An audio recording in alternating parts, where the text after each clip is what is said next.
Tabletop Spotlight, brought to you by Dragon's Lair Comics and Fantasy.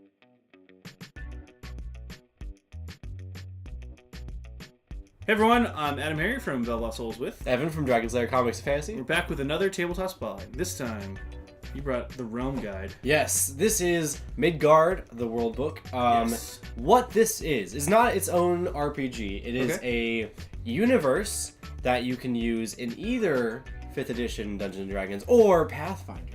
Okay. They give you the rule set for both, but really what this is, it's a lore book. It's kind lore of like book, what the Silmarillion is to the Lord of the Rings. Gotcha. It's kind of a, not a textbook, but like a It's as big as a textbook. it's its own world, and it's interesting because it's based off of European and Middle Eastern gods and deities and folklore. Cool. And so you have like these kind of Norse-esque gods or these Egyptian gods. It's really cool. The setting is fantastic. So it's a kind of a mishmash of different settings combined into one giant playable world book. Exactly. Cool. So if you were wanting to start your own campaign, something unique, but you didn't want to take the time to make your own world, you don't have to. Yeah. They've done it for you. Awesome. Well, I can't wait to poke around here in the Midgard Worldbook. So let's do it. All right, Evan, we've got the Midgard Worldbook here from Kobold Press. This is a big, college textbook. Yeah, I mean, it looks like it. It feels like it. Look at the high back. school textbook, maybe. Yeah.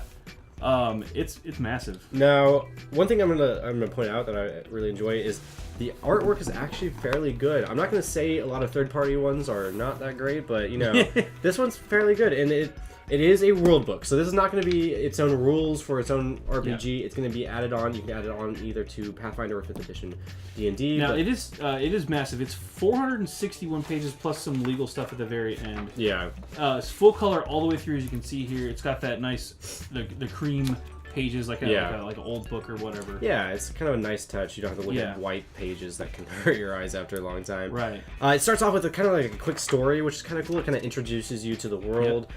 And then we have the table of contents. Yeah, and you can see there's quite a bit going on in this book. Yes. Like we mentioned, 460 plus pages of stuff. So, very first, it's going to go over the history, the world history. It's going to have a timeline, as we'll see it later on. Mm-hmm. There is Zobek and the Crossroads, which is going to go over the lands of Zobek.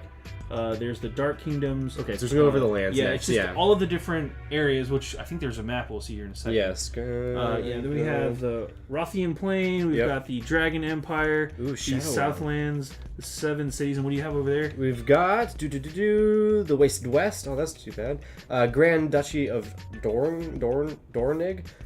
We have the Northlands, the Shadow Realm, and then the Pantheons, which we'll go through of the gods in the game. But then at the very end, we also had the 5th edition appendix for D&D, and then the which is the Pathfinder RPG appendix as well, so you can add on to that. It's going to have creatures, it's going to have spells that you can add on to those games. We're not going to go through the whole book. Obviously, this is a massive tome. But we will we'll cover some of the highlights real quick. Yeah. So again, like Evan was saying, it is a history world book, if you will. Yes. A source book for this whole. It gives you flavor to build your own campaign. If you just don't want to sit there and build your own world, that's fine. That's what I do. I don't like doing that. I like to to steal from other people, if you will. Yeah. This will allow you to do that, and then you can have time to make your own story if you like. And the cool thing about this book, too, a lot of the stuff is going to be very familiar to your players. If you are familiar at all with Western history.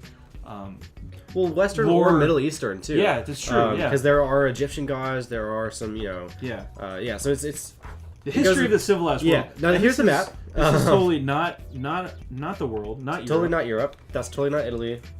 Istanbul is totally not right there. That's totally not Greece. It's totally not Europe. Yeah. Totally not Russia. Right. Totally not North Africa. This is the world map, and they did it for a reason too, to make it look familiar, because it is based off of the pantheons and the deities worshipped in this part of our real world, if you will. So it gives it a familiar look. You can know that the Norse gods are probably going to be worshipped up here. There's a lot of Egyptian-esque gods down here where this giant river is. Which is probably why it's called Midgard. Yes, exactly. This is the land of Candria. Candria. Yeah. Yeah, okay, whatever. And then we've got, we mentioned this earlier, but there's a timeline. Yes, there is a timeline. It's going to go through a few pages, actually, and we're just going to skip ahead. This is a lot of the history of the book. Yeah. But it breaks it down by how many years ago. You can see there's quite a bit of text. It is broken up with artwork, so it's not just a straight-up text book. Yeah.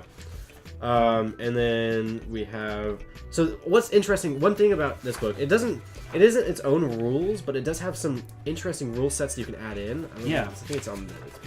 We kind of skipped over. One of these rules, I'm just gonna go to this, is a status rule. I'm sorry, optional rule status.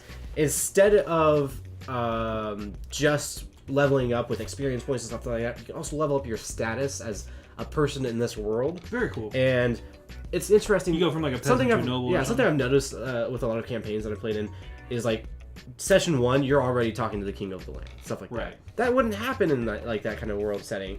This one, you have to build up to be able to even see the Lord of the Land. Just to approach him, yeah. Exactly. You have to be. You could start off as very low and then move on the way up. But these are optional rules. Yeah, exactly. Too. It does say optional rule status. Yeah. But it does have some additional rules that you can implement to your campaign. Yeah, and it even gives you some kind of like status changes based on the race you're going to be. Sure, yeah. And I want to point out that too. There are a bunch of new races. There's your usual elf, dwarf.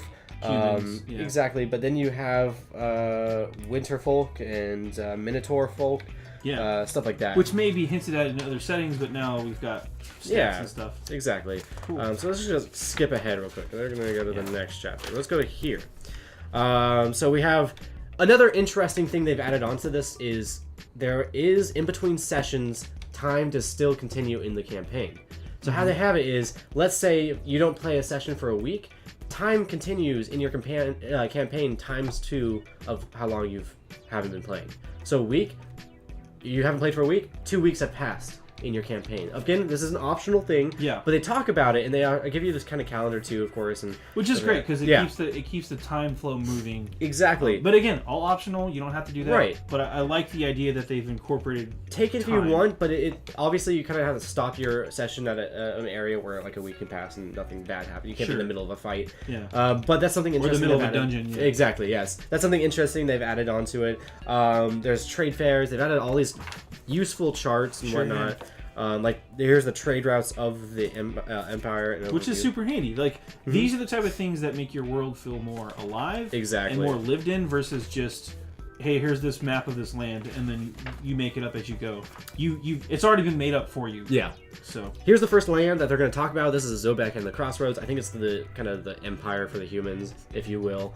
But it's going to go over not only the history. Going to show you on a map where it is. Got kind of a map so in this case, it's kind of dead center and everything. It'll show you right here, kind of where you're looking at. Where we're zoomed in at. Exactly. Yeah. Very mountainous regions, forests, and stuff like that. Totally not Europe. Right. But it will have the what is it called? The crests. And crest, stuff coat of arms. That's what I was thinking. Yeah. Nice artwork. Kind of reminds me of the Pathfinder artwork, if you will. Yeah, a little bit. Yeah. And then we'll have like city maps and stuff like that. And I like these too. Again, these are the type of things that make your world feel more alive and more lived in. Yeah. There's an actual city here with roads and maps and little buildings. Fully fleshed out. Exactly. They do a lot of the groundwork, the world building, for you in this book. And this is just one section, and it's going to repeat this basically. Like 7-10 times. Yeah, we're gonna skip most of the rest. But not only does it give you a map of the city, it gives you descriptions of what each section is like, what's going on in those sections. Yeah, kind of a history or a look at kind of what. Oh, look at his legs; those are awesome. Yeah, it's actually got quite a bit of information too. These are like little NPC type of social. I don't know the word here, but like groups. Like this is Hugin and Moonen's company, so it talks about who that is. It's just a brief paragraph, but it's enough to get you started. Yeah. Enough to populate your world. And that's kind of like you can name drop these. That's the bottom line of this book. It's going to give you enough to get your own game started. Yeah. It's not going to tell you everything. But then we get into a whole bunch of crests. And coat of arms for different factions and different.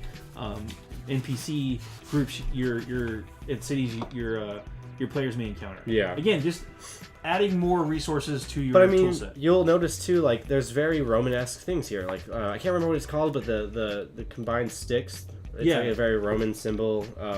There's a lot of takeaway from European and Middle Eastern. We'll have the Dark Kingdom, stuff like that. But again, it's going to go over this is kind of like the same Land things. Of the Dead, exactly. Well, there is a Shadow Realm as well, but let's just skip ahead a few more. Again, lands. You get the idea. There's a ton of stuff here, lots of maps. Yeah. And it's all Let's just go to the beginning. It's extremely packed in there. Yeah, it's a dense book. Lots of stuff to go through. This is the Shadow Realm, actually, which is in its own map. Yeah. Which is cool. Yeah. So you get another map, if you will. I'm guessing it's like another dimension you can go to, which is not on the base map. Right. But very cool. Shadow Realm has its own history, has its own cities and everything like that. Yeah. Crest, like the Twilight Empire. That's a cool crest. Yeah. Looks like a tattoo somebody could get. But then we get to the Pantheons. Now, this is what I think the highlight of this book is. Yeah. Pantheons are so interesting to me, and it's really fun seeing what they've done with the inspiration. For sure. Norse gods. You'll have Middle Eastern gods. This cool looking dude with, I don't know, man. I just want to point out too. This is on page 344. Yes. So we've covered 340 plus pages of history, of the world, of different kingdoms in the world. You get the idea. There's a lot of stuff going on in this book. But then we go to the Pantheons. It's going to kind of have an overview of the Pantheons, and then it's going to kind of break it down here. So you have the Northern gods. It's going to break it down by regions first, and then the gods and stuff like that. And it goes over... it's going to go over their alternate names. Yeah. It's going to go over their domains that they cover, if you're familiar with D&D campaigns and how the domains work. Yeah. It's going to cover divine domains, freer domains, which I believe are... There's Freya and Freyja, so that who covers what, essentially. Yeah. So it's going to cover, like, the divinities... what areas they run over or run, and they keep it too, so it's compatible with both Dungeons and Dragons and Pathfinder. Yeah, and it talks about their alignment, and it talks about their favorite weapon. Which again, if you're making your spiritual weapon based off of your deity's alignment, in this case, we've got a sickle or a bastard sword. So you get the idea. It's really in depth, which is super cool. There's a lot of stuff to go through. Sif, the Norse great mythology. I mean, they even have Thor. So I mean, it's. Yeah. Their gods are in there for Norse mythology and stuff like that. Yeah. It is Midgard after all, so. Right. But yeah, no. But then it goes on from there. There's not just Norse. Right. So these are the northern gods. Let's go on. Let's get to this. I don't know if she's a northern Rava. God. That's Wait. Yeah. Is she a Hindi god? I think so. Rava. Keep going here. We're gonna. These look like mostly Norse gods. Pardon our. There's dragon gods. Lack of understanding. Okay, so these are dragon gods. Son. What are these guys? Yeah, these are the Holda. Yep. Keep going. I'm just gonna skip ahead more. Oh, here we go. Yeah. So a more Middle Eastern god set. Akama. Yeah. Yeah. Southern gods. Yeah. Anubis, Hades, Hell. They've got alternate names, things like that. So it's gonna cover a lot of that. Yeah. Yep. Exactly. Yep. So these are the Pantheons. Now, after the Pantheons. Super cool. Yeah. Look at that guy. Yeah. Ooh, look at that. That's kind of like... Who is that? That's Vardesian. Hey, look, it's Tim Curry. Hey, Tim Curry's the devil. Anyway, then we get to the 5th edition appendix. Right. Now, this is going to be the rule set for 5th edition D&D. Yeah. If you want to reference any rule set stuff, it's all back here. It's going to have unique charts for 5th edition and creating your character, more character creation, stuff like that. It's also going to have, as we'll see, spells. Ooh, that's a domain. Magical items, as you will. Magical items. And then after, of course, the 5th edition rule set, we're going to go into the Pathfinder one. I want to show you more spells. I feel like everything, like third party, even if it has nothing to do with spells, they add more spells. You gotta have more spells because it's just a lot of fun. Like I would love to sit there and just like, what if we did a spell that turned chickens into gold nuggets, and specifically, and then your quest is just to find chickens. Anyway, that's a offshoot, but then I feel like I just got to know you a lot better off that one there. I just want to get rich off chickens. Then we get into the Pathfinder appendix, and again, it's gonna be the same thing like 5th edition, just its own rule set, character creation, its own spells, some stuff extra like talents that. And things like that. Exactly. Yeah. And after you get done with those appendices, we get to the more spells, more domains, things like that. And then, of course, the licensing. We're going to have a player's guide and a hero's handbook, and I think they were talking about, too, about releasing their own adventure books. Yep. So you can have that as well. Hold on, wait. One more thing. One last thing that we didn't show off. Those are the adventure books. And then we have the map itself. This is the same map we saw at the beginning of the book, but it comes with this comes with the Worldbook in the very back. So it comes with a map. Yes. It comes with pints. That is a lot of stuff in this book. Woo! That is a big book of knowledge. Fantastic. I love it. Yeah. If you are looking for a campaign guide, check this out. Here you go. If you don't want to sit down and make your own world, some people love it, some people don't. It takes a lot of time. This is what you need if you don't. I think even if you are going to make your own world, this is a handy Oh, reference. yeah. You can This use is this a as very like, handy reference. oh, how do I do that? Well, this is how a professional company did it. Kobold Exactly. Press. Yeah. Yeah, let's hop out for a really fast recap. Well, that was the Midgard Rulebook. Gotta say, that's a lot.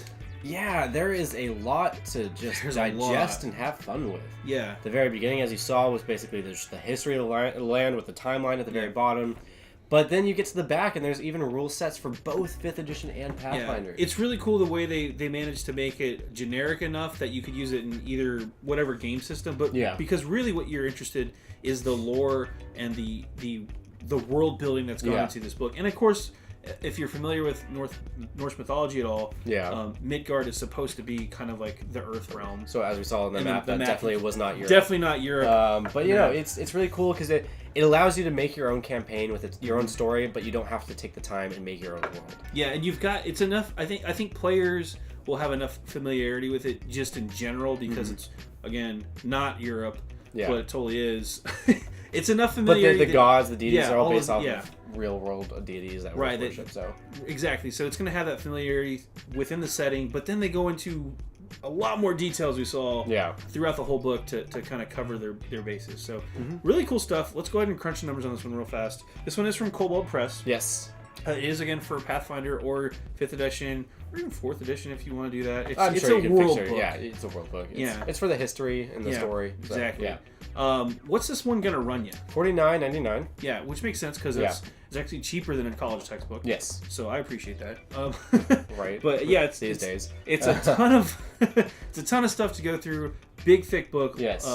Full color all the way through. And the publisher is going to release campaign books as well. So if you also don't want to make your own campaign, it'll help you out with that in the same setting. This is such a good resource for DMs of all skill levels. Yeah, but you can even take the spells and the creatures and put them in a generic, but like a vanilla D&D or vanilla Pathfinder game. So there's enough cross pollination in that regard. To make it work. You can make it work with this book, which is the whole point. Yes. So, and this one is brand new from brand new, just came out. Sweet, go check it out. I'm AdamHarry from BoLS. I'm Evan from Dragon's Lair Comics and Fantasy. And this has been another Tabletop Spotlight. Thanks again for watching. Click to subscribe. Support us on Patreon. Check out more videos. And thanks for watching.